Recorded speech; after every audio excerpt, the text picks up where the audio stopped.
Bonjour à tous. Un format un peu particulier aujourd'hui, vous l'aurez remarqué, c'est le moins qu'on puisse dire, puisque je suis en train de conduire au volant de ma voiture. Enfin, pour le moment, je suis à un feu rouge, heureusement. Pourquoi une vidéo qui sort du format habituel? Eh bien, c'est simplement que, erreur de débutant, je me suis rendu compte qu'il y avait tout de même un ensemble d'informations qu'il fallait pouvoir faire passer au niveau de la chaîne et que je ne pouvais pas faire passer simplement par les vidéos traditionnelles thématiques que j'ai mises en ligne jusqu'à maintenant. Par exemple, des informations sur des nouvelles, l'évolution de la chaîne, des commentaires, ou bien simplement le fait de vous annoncer quelques informations. En effet, une des difficultés avec ce format YouTube, c'est qu'il n'y a pas vraiment d'espace pour parler de la chaîne. Alors, je me rends compte qu'en fait, il y aura la nécessité, par-ci par-là, de faire des petites vidéos non scientifiques, mais purement informatives, pour vous donner quelques nouvelles de ce qu'il va se passer ou de ce qui s'est passé. Et donc c'est la première, et je n'ai pas trouvé de meilleur moment pour pouvoir parler tout seul sans avoir l'air totalement cinglé dans la rue, que de le faire au volant. Alors, de quoi est-ce que je veux vous parler aujourd'hui? Eh bien, c'est simplement la question de la suite que je vais donner aux échanges et aux rencontres que j'ai pu avoir la chance de faire lors de la Maker Faire Paris 2019 qui a eu lieu les 22, 23, 24 novembre, hein, si ma mémoire est bonne, c'est-à-dire il y a exactement une semaine à l'heure où je vous parle. Alors, première chose, le premier message que je voudrais faire passer ici, c'est un message de remerciement. Remerciements donc à l'ensemble de ces gens qui se sont intéressés au projet, qui ont commenté, qui ont discuté, qui ont donné des suggestions et aussi bien entendu qui ont montré de l'enthousiasme pour ce que nous pouvions leur présenter. Ce remerciement, c'était donc la première étape. Je vais en rester là et je reviens dans une seconde pour la deuxième étape qui est là pour le coup probablement beaucoup plus intéressante. A tout à l'heure. Alors, quel est le propos ici? Eh bien, comme je vous le disais, cette vidéo fait suite à la Maker Faire Paris qui a eu lieu fin novembre.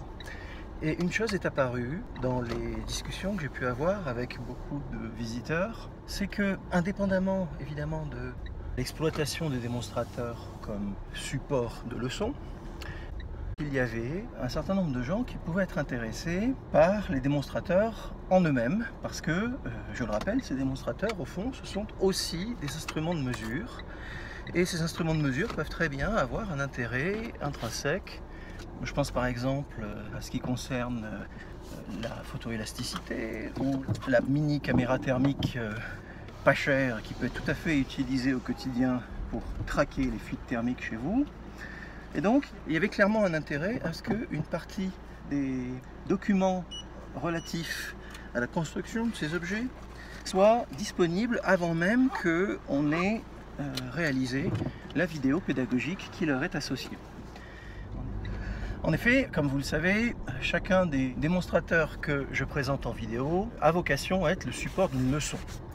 Et la procédure normale, finalement, c'est de ne mettre en ligne tout ce qui concerne la construction et l'utilisation d'un démonstrateur qu'à partir du moment où on a aussi enregistré le volet pédagogique associé, c'est-à-dire la leçon qui détaille les concepts et la formalisation éventuellement mathématique qui est associée aux notions physiques que le démonstrateur démontre.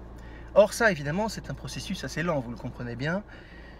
C'est peut-être un peu dommage d'une certaine manière parce que évidemment le résultat c'est qu'il faut beaucoup de temps avant que tout ceci soit en ligne, alors qu'on a peut-être depuis longtemps dans la poche un démonstrateur qui peut en lui-même intéresser pas mal de gens.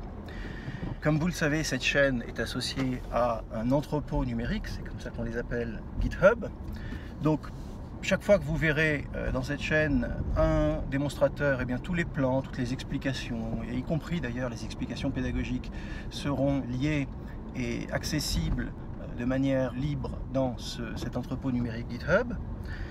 Mais il y a peut-être un intérêt finalement à rendre disponibles ces éléments avant même d'avoir filmé les leçons vidéo associées. Aussi, ce que je vais tenter de faire, c'est chaque fois qu'un démonstrateur est finalisé, je vais rédiger l'intégralité des documents nécessaires à son exploitation, la compréhension de sa construction et les modes d'emploi nécessaires éventuellement pour le reproduire.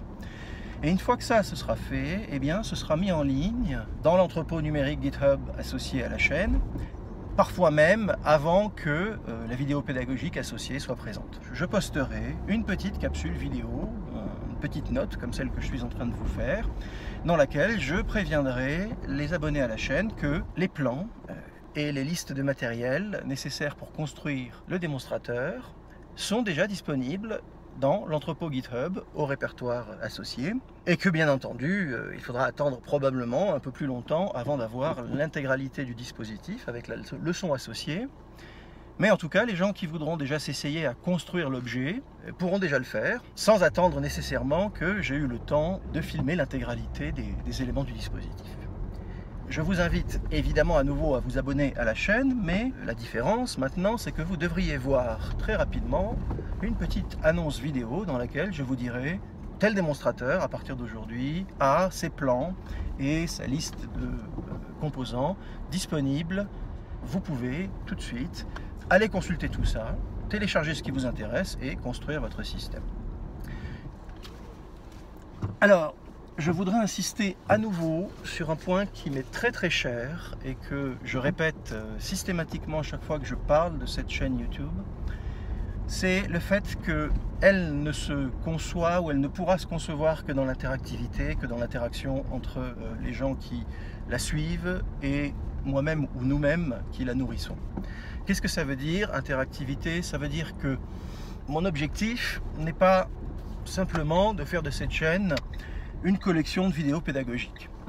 L'objectif principal que je me donne avec cette chaîne, c'est vraiment d'essayer de créer un espace de mutualisation de pratiques. Mutualisation de pratiques entre enseignants et entre enseignants et étudiants. En effet, je ne doute pas que les enseignants qui pourront regarder cette vidéo et cette chaîne, chacun d'entre eux ou d'entre elles aura dans ses bagages, en quelque sorte, ses propres démonstrateurs, que ce soit des petits objets glanés ici et là, des petits jouets scientifiques qu'on trouve parfois dans certaines boutiques spécialisées, ou simplement des bonnes idées de démonstration qui sont basées sur des objets du quotidien et qu'on emmène en cours pour illustrer tel ou tel phénomène. Et ce qui est un peu dommage, c'est que finalement, il n'y a pas vraiment de lieu où on peut partager ce type d'expérience en disant « Ah bah tiens, moi, la notion que vous faites passer par tel et tel exemple, moi je la fais passer au travers de tel ou tel objet du quotidien, de la cuisine, de la chambre ou que sais-je. » Bref, tout le monde est en train de rescénariser ses leçons, d'inventer des supports pédagogiques, mais comme il n'y a pas tellement de lieu de mutualisation, on est peut-être chacun en train de réinventer l'eau chaude dans son coin.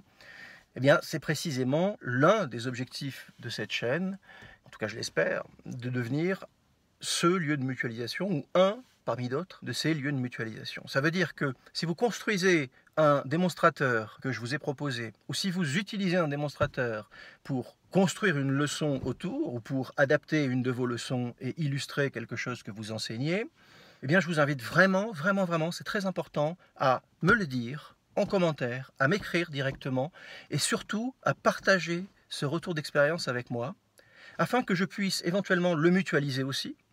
Ça peut être quelque chose de très simple, du genre « j'ai utilisé votre démonstrateur, mais moi je ne l'utilise pas pour faire ceci ou cela, je l'utilise pour illustrer tel phénomène auquel vous n'avez pas pensé ».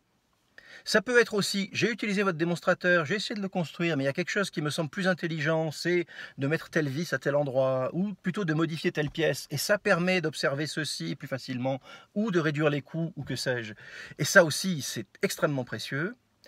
Et de la même manière, par rapport au public étudiant, ou au public simplement curieux, à nouveau, de faire du retour d'expérience en disant « Là, j'ai bien compris lorsque vous utilisiez le démonstrateur pour illustrer telle et telle notion, mais par contre, ce point-là ne m'a pas semblé très clair. » C'est au prix de ces échanges-là qu'on va pouvoir petit à petit converger à la fois vers des vidéos et des démonstrateurs qui seront optimisés ou en tout cas enrichis par les apports de chacun. Mais le deuxième point aussi, surtout, c'est qu'on peut rêver à très long terme la chaîne devienne un point de rencontre où l'on peut mutualiser les pratiques pédagogiques autour de la démonstration d'amphi ou autour de l'exploration expérimentale par les élèves ou les étudiants eux-mêmes.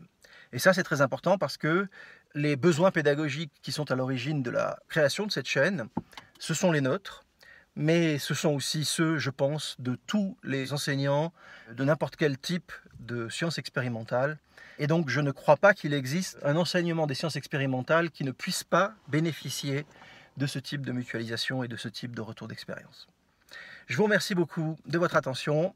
Ça fait un moment que je suis arrivé.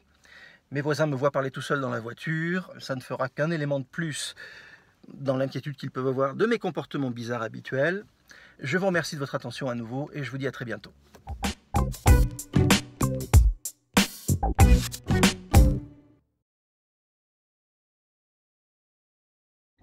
Mon objectif n'est pas d'enseigner en ligne et de faire de cette chaîne une collection.